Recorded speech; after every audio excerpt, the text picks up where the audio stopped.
silver price to reverse course. This is what the research shows. There's a lot going on with silver today.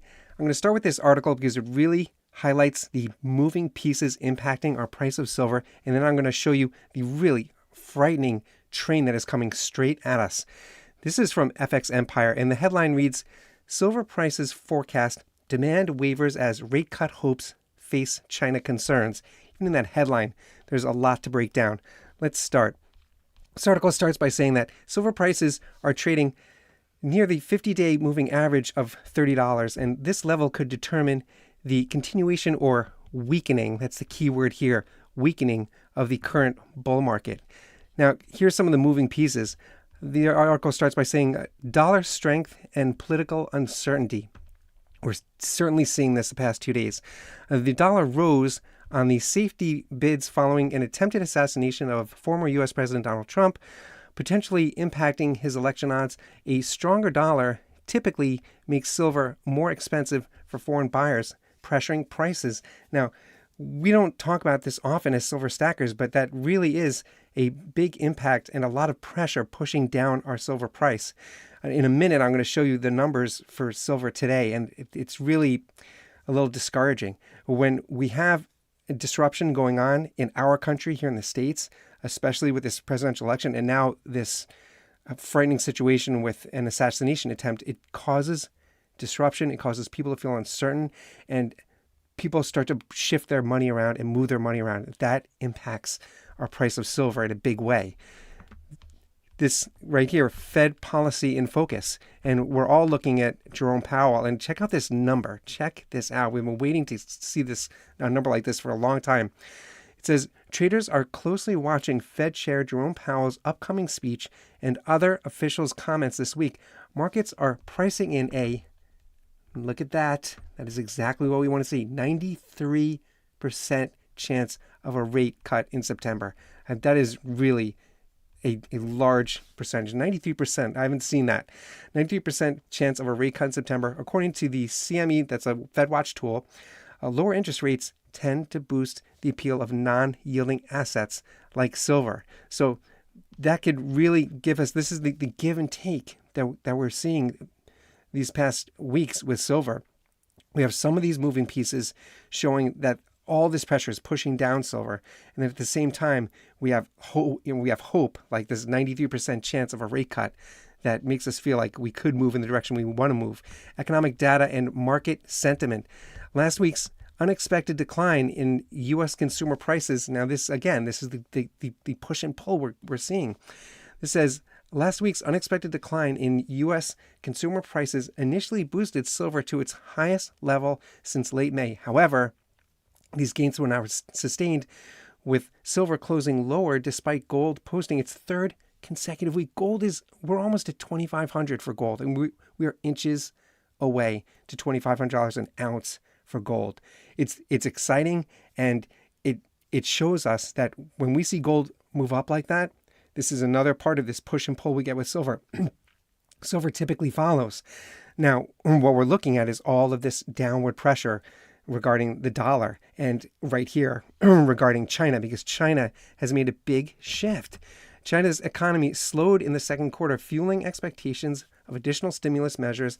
As a key metals consumer, this article says China's economic health significantly impacts silver demand, and China held back on buying silver the past 2 months. And of course it's a response to their own struggling economy. But we've seen China be, the word bullish is not even, it's a silver rush. That is what China's going through. So to see them pull back on buying silver, that absolutely is going to impact the global market for precious metals and, of course, our market. And look at this. This is the number that we don't want to see. This is that downward pressure. Look, market forecast. The short-term outlook for silver is cautiously bullish. Check out these numbers. While the $30 level has held, true support lies in the 29 to 28. That's, this is the downward pressure that we don't like to see, but that's where we're at. Pushing down to, we're breaking lower than the $30 floor, and we're down at 29.27 to 28.57. Strong gold prices and overall fundamentals remain supportive, but silver investors seem to be seeking additional catalysts for a significant upward move. So the good news that we have for silver really relates to that gold price that we're seeing. But here's the runaway train that is something that we as silver stackers really need to be looking at. I'm putting this in big, bold letters on your screen because it's so important. The Commodity Futures Trading Commission. This is a federal agency that is on the chopping block, just like every other federal agency with this war on the administrative state. This is from National Law Review, and the headline reads, "Too little, too late. The death of the Federal Trade Commission non-compete rule may be near." Now, this National Law Review website, I really like this website, but they are deep in the weeds. They use a lot of legalese, a lot of legal language. So I'm going to explain this in English because it is a serious issue and it's going to come for us as silver stackers. This non-compete issue, here, this is from ftc.gov. And the headline says, FTC announces rule banning non-competes. So the issue with non-competes is an issue that really paints a picture of what's going on with every federal agency. This war on the administrative state is being pushed by big business. And here's a great example of it. Because big business does not want anybody competing with them, of course. They want to be in monopoly. And the term non-compete, this term right here, non-compete, what they want is big business wants to be able to say, hey, look, if you worked for my company and then I fired you or you quit, either way, you left my company, you're not allowed to start your own business competing in my market, competing with me. That's what they want. That's exact. Big business, this is not new. They've wanted that since the beginning of time. They want to be a monopoly. Every big business, that's their goal. So the FTC, of course, has always said, no, this is a free market. It's a free market. And you cannot just tell people, oh, just because they worked for your company at one time, they're not allowed to be an entrepreneur and start a business that competes with you. That's what the FTC has always said.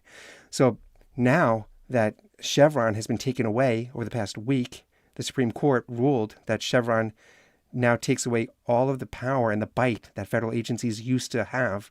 The FTC doesn't have any more bite anymore. So all of this is being shifted. And just as this is happening with this ban of non-competes and the FTC struggling with this is one of the first examples of federal agencies being on the chopping block. And we see that this push for the war against the administrative state, it is coming for us as silver stackers. Because if the FTC is already struggling because they've lost their power, they've lost their bite, now that the Chevron ruling has come down on them, the Commodities Future Trading Commission, it's going to be the same issue. Big business wants to have a monopoly over precious metals, just like every other big business. This is what they want. And the commodity, the CFTC, they are going to be just like every other federal agency. So as this war rages, because it's not over, this is just the first hit to federal agencies. As this continues, we as silver stackers, we need to watch this closely. If you're enjoying this video, please hit like, please hit subscribe. It really helps to get this information out there.